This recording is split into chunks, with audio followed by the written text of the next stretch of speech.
Hey everyone, I'm Skyler, And I'm Gary. and this is, as always, the Nerds Inc. podcast. Gary, my friend, how are you? I'm doing good, man. How are you doing today? I'm doing great. It's been a long weekend, but we're enjoying it. It's a vibe. I got Right. my friend Gary here, so Gary, why don't you tell the people what we're discussing today? So, after the excitement that was Oscars weekend, uh, we just kind of wanted to sit back and I guess give a more relaxed episode. So, we're going to be reviewing Megan. Skylar's seen it. I've seen it twice now.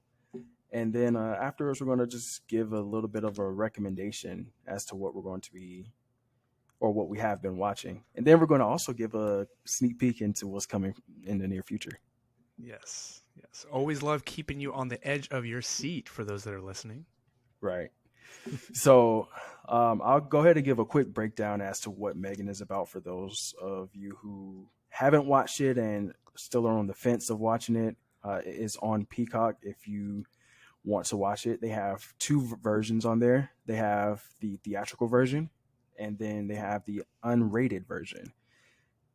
And I will say there's no difference, honestly. But I will, when I give my thoughts on it, I'll definitely go into more detail. But essentially, Megan is a story about this little girl. Her name is Katie, and she is in a terrible car accident with her parents, and her parents die. They were going to go skiing, and they died by getting hit by a snow truck. She is then supposed to be taken in by the mother's sister. Her name is Gemma.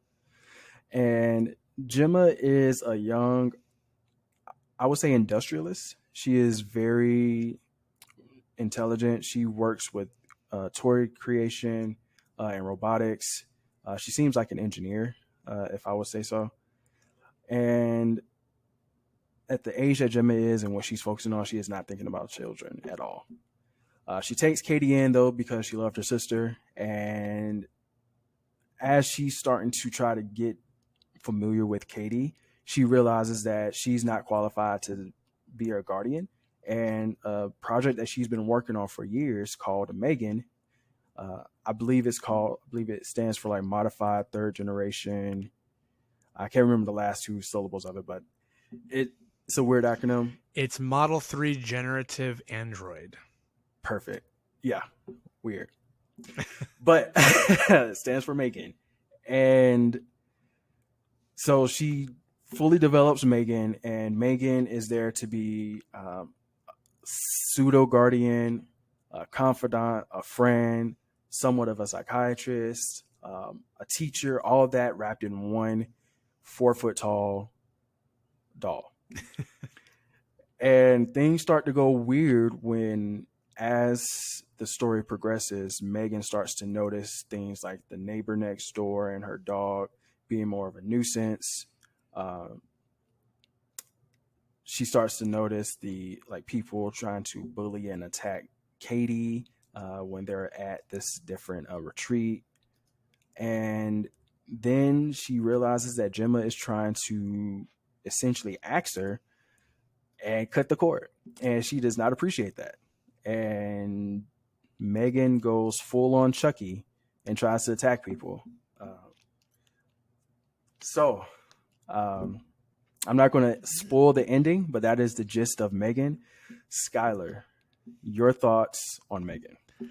Oof, broad question, my friend, but I like it. No, so with Megan, yeah, I think because I know it was on your list of top five or top five most Possibly. anticipated movies of 2023. I was excited to check it out because I do Mhm. trust your judgment with films and kind of what looks interesting, and it did look interesting. I'm not usually into the whole like killer doll thing, like I wasn't really a fan of Chucky. I Yeah. know kind of like the Leprechaun movies are kind of in the same vein. I wasn't Hmm. really into those. I didn't watch those growing up or anything, but I was interested in checking it out, so I Okay. did. um, my wife and I got to watch it at home. We didn't go to the theaters to see it, but seeing it at home, I think kind of worked. I don't think this is necessarily a movie that you had to see in theaters, and I'm always going to be the first one to tell people like, no, like if it's a cinematic experience, you absolutely have to see it in Yeah. theaters. But with this, I was kind of going into it a little hesitant. I'm not going to lie, and I kind of had, because I knew what my reservations were with Chucky, and I was Hmm. pleasantly surprised. I thought it was a very intelligent movie. And I, Hmm. I say that because I thought the dialogue was written really well. It Hmm. didn't take itself too seriously Hmm. overall, which I think is really important, because when you have the concept of like a killer android doll, Yeah. it is very easy to go like the route of like a Terminator Genesis, and Right. like to kind of go the route of some of the Terminator sequels where they've taken themselves too seriously and they flopped because of it. So Right. I think that it has a lot of fun with itself. I think Megan especially, her interactions with Gemma are Hmm. really like just like golden pieces to just Yeah. hear this android kind of cop some sass and attitude back with Gemma, who is her creator, Right. for how she's treating Katie, as you kind of alluded to. So I thought, from that perspective, the dialogue was what really kind of kept me interested, and there was Hmm. some really kind of funny moments. With this story, you wouldn't really expect that necessarily, but I think it almost kind of felt kind of campy in that Yeah. sense, where it had the great horror element. It blended comedy quite well. And I thought that kind of the interaction with it essentially being an emotional support, entity for Katie and what she's going through post her parents' death, I think was really kind of like the shocking part. The opening, while the movies are completely different, it kind of reminded me very similar to like the opening of Midsummer, for those Hmm. that have seen that, where just like tragedy befalls a family. And then that the main character for the rest of that movie is going to be dealing with that grief. And Right. so I applaud any filmmaker that kind of takes that leap, because Yeah. you start a movie off with some major heartache like that, a loss in the family. It's not an Hmm. easy thing to deal with, and I think we got to see them kind of touch on grief and the importance of that. And as Megan is introduced to Katie, and to kind of see Katie kind of come out of her shell that she's in when she initially goes to Gemma, who's her aunt. Right. I think that there was some touching moments with that, that Hmm. were kind of surprising, because once again, killer android, you don't think anything about this is going to be touching. It's going to be, oh, it's just murder and mayhem. But there is a really nice ebb and flow with this, and it does Hmm. kind of switch genres pretty quickly back and forth. And I do like how it kind of sets some things up, for a bigger payoff that we see later in the film. So I won't spoil that for those that haven't seen it, but there is some cool like moments where you learn that, Gemma is working with animatronics, and she works for this toy company that works with Android and high technology and AI. And it is really cool to kind of see how some of the stuff that's kind of introduced at the beginning of what she's working on kind of comes to play in the end, specifically with like kind of like that final showdown. Right. um, so yeah, no, overall, I really enjoyed it. I know it's actually gotten some pretty favorable ratings. Personally, for me, I would give it a 7.5 out of 10, with 10 being the Hmm. best. It was just a really enjoyable film. And if I'm not mistaken, just kind of from what I'm reading here, uh, Gerald, let me see, let me pull his name again. Gerald Johnstone, who's the director, is fairly kind of new to the game as far Hmm. as directing goes. But it's also a story by James Wan. For those that know, James Wan, of course, he helped Yes. with the Conjuring universe. He also helped with Insidious. He's kind of the literal godfather of the Insidious movies, at least the first Right. two. So I really love anything that James Wan touches. I think he's a master of horror. So when he works on something, particularly a first entry in a franchise like a Megan or an Insidious one, or a first Conjuring, I think he does a really exceptional job. So I loved that. But for Gerald Johnstone, for this to be, his first major motion picture that he's directing, I give kudos to him. It's Hmm. no easy feat to kind of capture magic in a bottle, and to kind of reinvent the genre that is the whole killer doll. But I think he Yeah. does it in a really great way, where it captivated my attention, and I personally liked it a lot more than I ever liked Chucky. So. Mm. What about That's you? I think you're a lot more higher on it than I am now. Um, the first time I watched it, and I think I said this when we talked about it before, but my theater experience with this movie was terrible. I had people talking throughout the movie, and it was just a bad experience, you know. And for me, I'm not one of those sticklers like, oh, don't say nothing in the theater or anything like that. But like, if we're watching something that's just come out, I would prefer, you know, to be in a situation where there's as minimum talking as possible, just because it ruins the experience for me. I have to say you're way better about that than I am, man. If someone's talking in the theater, I lose it. Do not talk in the theater. If it's a It's brand new annoying. movie, you paid these tickets. These ticket prices are not cheap these days. We know. Mm-mm. You're Yeah, paying like $13 to $15 a ticket. You know, you bring your boo right. with you. You got your friends with you. That's cool. But yeah, eat the popcorn and enjoy the movie. Sorry, my friend. Exactly. Like that's all I ask. But so when I left the theater, because I guess, and this would really tie into like how important it is to see some movies in theaters, because sometimes you'll go to a theater, you'll see a movie, and because of the experience with the audience and all that, it makes you feel better about the movie than you would if you were just sitting at home. And I feel like that's what happened with me in this movie, because when I watched it the first time in theaters, I laughed at a few parts. I thought some things were funny. I never felt the thriller or horror aspect of it, which I think that goes back to how some of the comedy worked. It kind of worked against the movie in that aspect for me. Um, but this movie was very touching. I think the interaction between Gemma and Katie was absolutely phenomenal, and I think that that was one of the biggest bright spots of the movie for me. It's just I wanted it to be. I guess I wanted it to be a bit more thriller than it was, and that's the thing that kind of was a letdown for me. Um, I personally have to give it a 6.5 out of 10. I think before I was giving it about a 7. I had to drop down the point just because I watched the unrated version, and the only thing that was different was they added some extra blood when she pulled off the boy's ear, and they showed a little bit more gore when she was killing the neighbor. But that's it. So that was kind of Spoilers. disappointing. It's okay. It's a spoiler-filled episode. Yeah. So, um, yeah, and I'm gonna put the spoilers at the beginning of this episode this time. Yeah. Yeah, that's my thoughts so far about it. But I want to ask you. Uh, I feel like the theme of this movie was about the importance of processing grief and doing that in a healthy way. How do you feel the execution was for that in the way that they handled it in this movie? Right. No, that's a great question. Um, yeah, I think it really touched on, what we all kind of deal with today, which is that we're all turning to some form of technology to distract us. Right. And what I really like that it did, and I think that it did do this fairly well, is that it kind of shows how quickly, Gemma shows that she can't be there for Katie. So, Megan becomes that surrogate, you know, parent essentially for Katie, where Katie needs someone to be there for her in her grief, and someone that is going to spend time with her, and not just, hey, go play with this toy. And Right. I think, on a much more micro level, we all do that day to day with our smartphones, Hmm. right? If you're sitting in a waiting room, doctor's office, if you're at work, you're on a lunch break, whatever it is, right? We're always pulling out our phones. We're staring at Hmm. our phones. We're on social media. We're reading the news, whatever we're doing, listening, to this podcast. We're we're doing all kinds of stuff with technology these days because we're constantly trying to distract ourselves. And I think that's kind Right. of what Megan was for Katie, is that she was that distraction. She was helping remove her from grief because she had that friend to play with.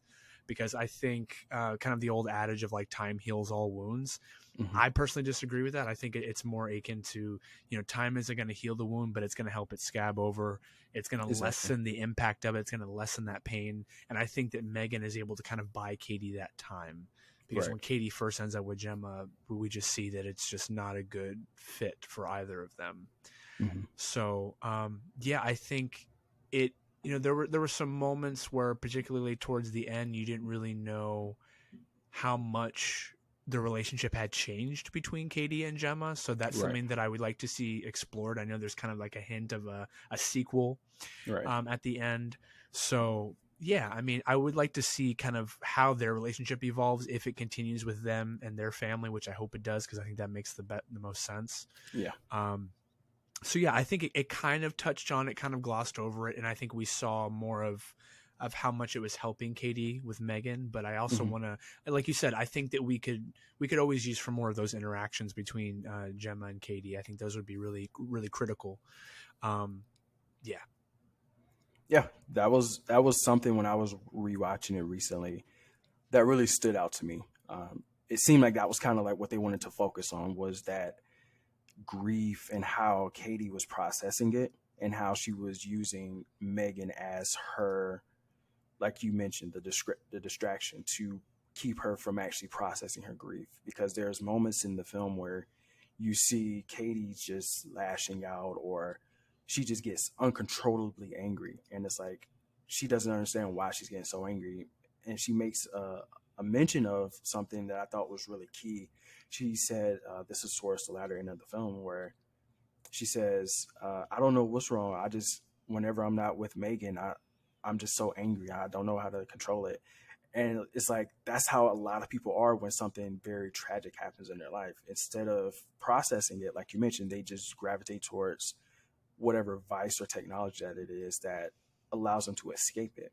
And escapism in and of itself isn't bad, but it's when you utilize it as your crutch instead of allowing yourself to heal is where the problem comes in. And I think that's what they were trying to explain in the movie, which I think they did relatively well. And that's something I really wanted to kind of touch on because we see that too often where someone will lose a family member or will lose someone close to them, and instead of actually trying to process it, and like you said, time doesn't necessarily heal the wounds. It just, like you said, allows a scab to form, but a scab can be peeled off and that wound is still there. exactly. So yeah, I love that aspect of it, and honestly, that's the part that I really enjoyed about the film the most. Is just that human interaction between them, and then also seeing how Megan kind of fit into that and changed the dynamic so well. It was honestly that's the best part. I wish they would have delved more into the horror aspect just a little bit, but overall, I'm not upset about the movie. Right. And some fun facts for our listeners that are maybe interested in seeing the movie. So the actress who plays Gemma is Allison Williams, which I didn't really recognize her initially, but she Hmm. actually played Rose, the girlfriend in Get Out. Hmm. I remember that, and it's Yeah. funny because I was like, I can tell where she's from, but I couldn't think of it, and it took me to look researching her IMDb to figure it out. I love it. Right. So yeah, so if you recognize her from Get Out, she plays a much more sympathetic character this time around, which is good. And then a notable mention to Violet McGraw, who played Katie there.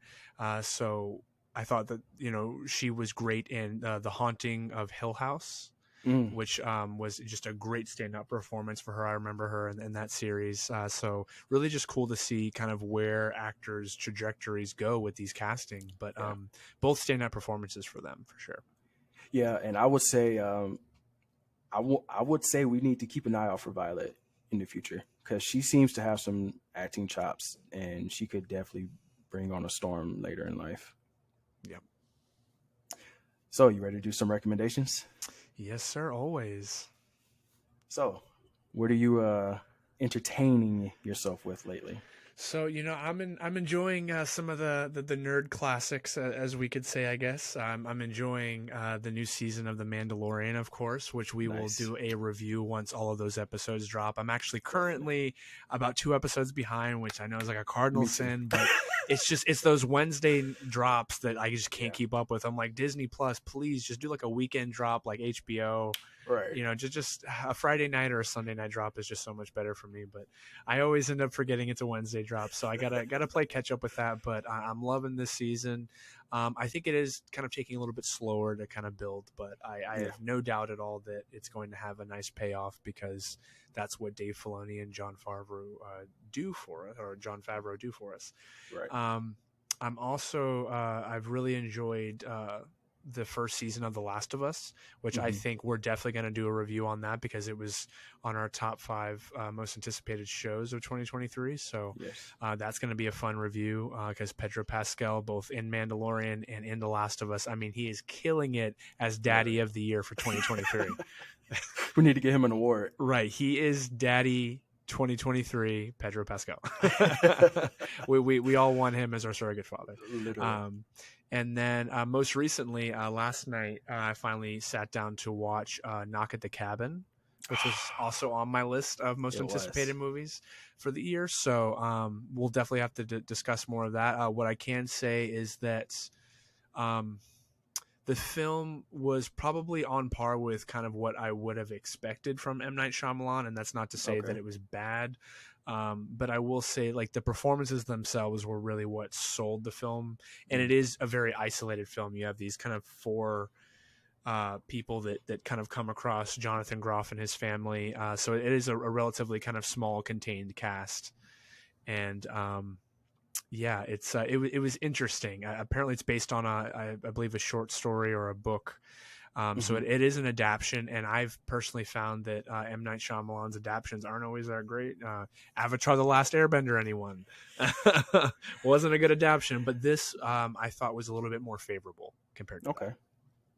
And last but not least, and we're definitely going to be doing a review about this, I actually just came from, before we started recording, I just came from seeing John Wick 4 or John Wick Chapter 4. And man, that was good. We're definitely going to do a review about it. I know Gary hasn't seen it yet, so I'm not going to spoil it for Gary. But man, it was the crown jewel of the franchise. That's what I will say. And I thoroughly enjoyed it. It lived up to the hype. It did. So if you haven't seen John Wick 4 in theaters right now, definitely go see that. That says a lot because I would say personally, each of the John Wick films have been phenomenal. So to say it's the crown jewel is that's high praise. No, you never know how these movies are going to top the last one because I didn't think. I mean, how often do sequels top the predecessor? Right? Exactly. I didn't think John Wick Chapter 2 was going to be as good, but it was even better and Right. expanded the world. And then John Wick 3 Parabellum was even bigger than that. And this movie literally finds a way to make it bigger than the other 3. That is crazy. And it was highly enjoyable. It was almost exhausting because, like, I mean, you've seen enough of John Wick's fights to know, like, how the heck does he keep getting back up to fight? And Yeah. this movie, I left the theater feeling exhausted for him because of just the sheer amount of fights and just the scale of it, and the choreography was beautiful. So Oh we'll man. talk more about it. Yeah. Definitely got to see that ASAP because that sounds exciting. But what are you enjoying currently, my friend? So along with you, I'm also catching up on Mandalorian. I think I'm maybe either 1 or 2 episodes behind. I have to double check, but I'm catching up on Last of Us. I've been behind on that as well. Mostly lately, I've been reading a lot more comics. I just finished an indie comic by someone I follow on Twitter. It's called Intrusive Thoughts, and it's really interesting. It's about this guy, this kid, really, who is orphaned and is in foster care, and he has nightmares, real bad nightmares, and he sees like these ghosts, demons, ghouls type things, and the book ends in a way that I didn't expect, which is hard to do because I can usually predict something pretty easily. But I will link in the show notes to that book because I highly recommend everyone go read it. And there will be, I want to say, 2 more coming out within the next few months to wrap this up. So I definitely want y'all to read that. I'm reading Power Man and Iron Fist. I wanted to kind of catch up on that after my recent binge of the Marvel Netflix shows. I just recently finished The Defenders, which honestly I gave a lot of flack for in the past, but it's a lot better than I used to give it flack for. 7 out of 10 Defenders. That's My fair. only issue was the ending. I feel like they wasted Sigourney Weaver in that show, Yes, I did. and having it where Matt and Elektra essentially just fight each other until they just start kissing in the rubble was kind of That was whack, in my opinion. It was very Mr. and Mrs. Smith, Brad Pitt, Angelina Jolie. Yeah, Yeah. very much so. But other than that, everything else was great. I love the interactions between each of the characters. So all of that made me want to go read some more Luke Cage and Iron Fist, and so picked up the Power Man and Iron Fist book, and it was pretty good. Uh, but yeah, that's pretty much what I've been into so far. But I have one more thing I want to talk about because I just watched it today, and we're recording on a Sunday night. I just watched the Battle of the Super Sons. It's on Oh, HBO Max. okay. I enjoyed it. I had some issues, but it wasn't with the story. It wasn't with the character development. None of that. All of that was honestly 9 out of 10 for me. My issue came with the voice acting, and it came with the animation. Oh, that's upsetting. Yeah, it wasn't bad, but the voice acting for Superman just kind of threw me off because I'm not used to Superman having this super deep voice that kind of comes off like Batman, and that's what he sounded like. And Yikes. then Batman's voice sounded more like Superman. So it's almost like if they would have swapped the characters, the voice actors, I think it would have been perfect. Mhm. Um, and then the animation style was kind of wonky. Um, it's almost like they tried to do what if from Marvel did. Hmm. It kind of looked like that, but it looked a little bit more, I guess, 3D ish. It just didn't work for me. Like you get used to it after like 45 minutes, and it's like okay, whatever. But it still throws you off with some of the animation scenes, especially when they start fighting the main villain. I'm not going to spoil that. I definitely recommend everyone go watch it. It's on HBO Max. It's like an hour 50 minutes, so it's definitely not going to take too much time. And honestly, the story is basic by the books. You can figure it out within like 10, 15 minutes of the story start and whatnot, but it was still entertaining and I recommend it. Yeah. And sounds like WB Animation is getting a little too ambitious if they're trying to do different stuff with their animation and their voice actors. Like you got to use what works. They're always pretty Yeah. successful. That's weird. Yeah, that was the biggest disappointment because you and I both know like WB animation is top of the line, like blows Marvel out of the water with that. Yeah. But this was definitely a step down from what they've usually done. Hmm. Interesting. I also, because I know you mentioned kind of an extra shout out. I did also want to give a shout out to You season 4. I just finished part 2. Part 2 dropped earlier this month, and they Netflix is kind of exploring this whole idea of like instead of doing weekly drops because they don't like that and they know that their base likes to binge. They've been releasing parts to seasons like they did with Stranger Things, Yes. and so they did that for You, and I personally thought it was successful. Um, it was really a nice twist that they had at the end of the season that at least I wasn't expecting. I know I've heard from Okay. some people like, oh, they knew what was going to happen because there's kind of like a fresh take on who the killer is. Because as we know, Joe Goldberg is a serial killer, and that's what the story is about. It's about his kind of inner monologue and his obsession with love and having a partner at all costs and killing anyone who stands in the way, including their friends and family and all kinds of stuff. It's So crazy. it was a great season, though. I know they also have officially confirmed that there will be a fifth and final season. Hmm. So they're kind of ramping up for this to be the end. So Gary, at some point, I know you mentioned it's on your list. You're going to give it It a, is. a check out, but for anyone listening, if you haven't seen You, I also recommend that on Netflix. It was this upcoming season that just passed and dropped. Was on my most anticipated list for television shows this year, and it lived up to the hype for sure. I Nice. would give the season overall probably an 8 out of 10.